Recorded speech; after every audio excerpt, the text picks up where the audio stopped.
Hello again. I'm your host, Vince Gutschick, on the segment we're calling Science. Let's take a look. You're listening to KTAL LP, Las Cruces, New Mexico, 101.5 on your FM dial, and also streamed live at lccommunityradio.org.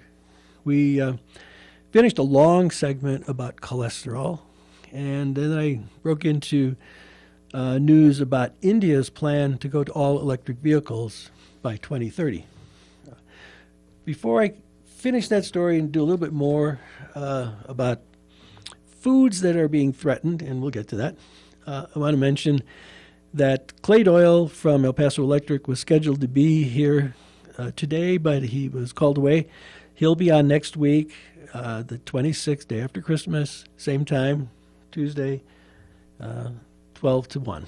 And I repeat that you can get comments to me. You can email me, Vince at LasCrucesAcademy.org. You can text me at my phone, 575-571-2269. Or you can also go to my website where there's a lot of stuff that I've been posting, including segments from the show. They're just starting. And that is science-technology-society.com. Okay, we were talking about whether or not pollution will be alleviated in India by going to electric vehicles that are powered by dirty coal-fired power plants, and brought up some pros and cons. Now, this kind of question about whether electric vehicles are a net benefit for the environment has carried to the U.S. There have even been calls for boycotting energy-intensive manufactured products from U.S. states where the predominant form of electrical energy is coal-fired power plants, and these are generally in the southeast. So, let me know. Do you think this is practical? Is it just? Is it effective? Is it doable? Okay. And let's leave it at that for now. I'll wait to see if you have some comments. Okay, the second part here in these last 9 minutes or so. Diseases that are threatening horticultural crops, avocados, bananas, and chocolate or cacao from the start. Avocados. Okay, like all plants, they have a welter of insect pests and microbial diseases, especially fungal diseases.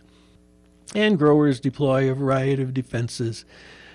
There's cultural practices, there's pesticides, fungicides, etc. Now, there's a growing threat called laurel wilt.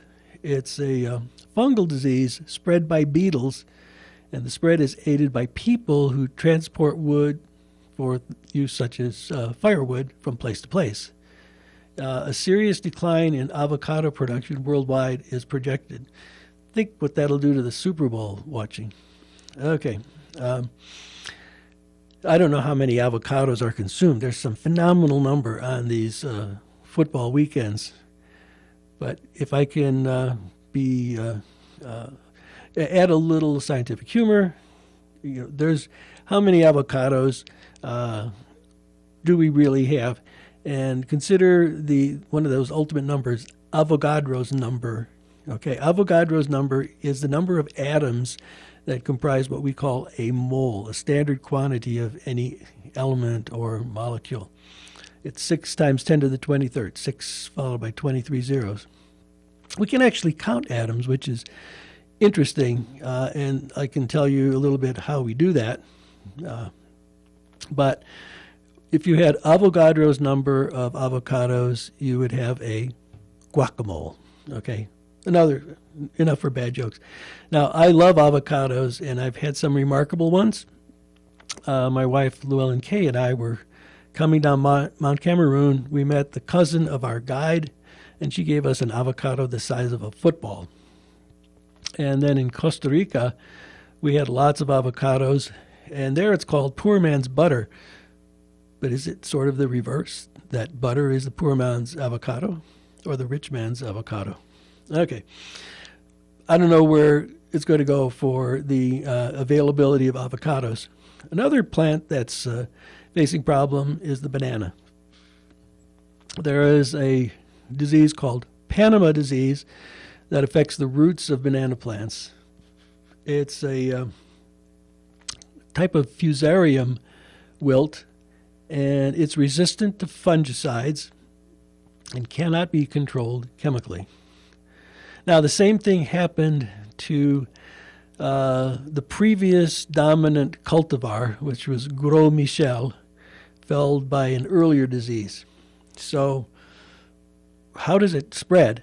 Okay, to remember, or let it, maybe you don't remember, maybe this is the first time you heard it, bananas are not trees.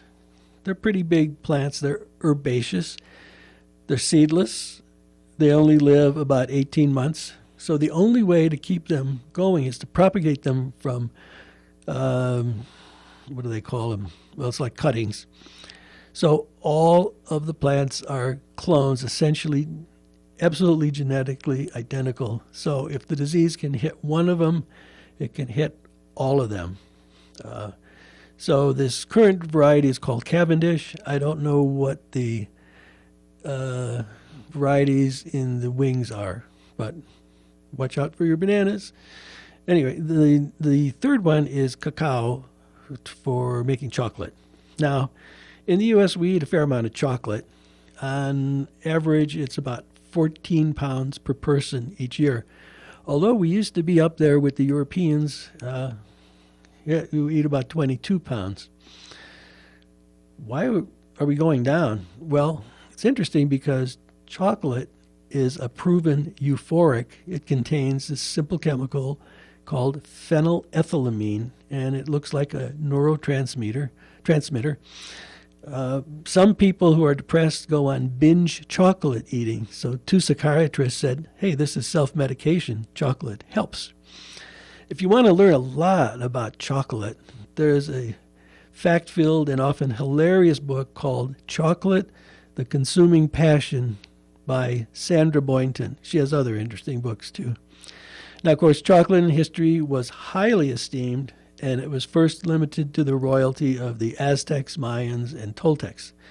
The problem is that cacao trees are threatened by pests, fungal infections, climate change, and farmers' lack of access to yield-enhancing fertilizers. I read that from Scientific American in the June 2015 issue. In 1988, witch's broom disease in Bahia, Brazil, cut production by 80%, sending many farmers into city shanty towns. So this is not just a problem for chocolate lovers. In the larger case, 40% of the people in Ivory Coast, Cote d'Ivoire, 6 million of them derive their living from it. And many millions more rely on cacao and chocolate production in other West African countries. So, are there resistant varieties being developed? Interesting, one of the biggest companies pushing for this, and you might even say for social causes, is Mars Candy Company. So eat those M&Ms and everything else. And also, thank a plant breeder today. More than 90% of all their efforts across crops, across countries, goes toward fighting pests and diseases, developing resistant genotypes. So they're not just making tennis ball tough tomatoes, as you might think, unkindly. So that's pretty much what we have today. I don't want to start another big segment. One that will be coming up is a foray into oxygen, how it came to be dominant in the atmosphere, how we use it physiologically, who's making it now, green plants, but where did they start? And yet another one I call Thank a Bacterium. So we usually think of bacteria as pathogens or things that rot our food and so on. But bacteria are absolutely critical to us. I'll give you a hint. They help make vitamin K in our intestines. And if you go back, they make vitamin B12. and they're the only ones who can make it. No plants or animals can make it. And another thing is they became the source of all oxygen, and they're still doing it. They're also the ones who can help us use oxygen, because they became the mitochondria and the chloroplast. The mitochondria in all eukaryotic organisms, including us, and the chloroplast in oxygen-evolving green plants. Well, we'll quit here, and I hope to see you or hear you next week, December 26th, noon to 1. I'm Vince Gutschick, your host for Science. Let's take a look. You've been listening to KTAL LP, Las Cruces, New Mexico, 101.5 on your FM dial, and streamed also at lccommunityradio.org. Thanks for listening.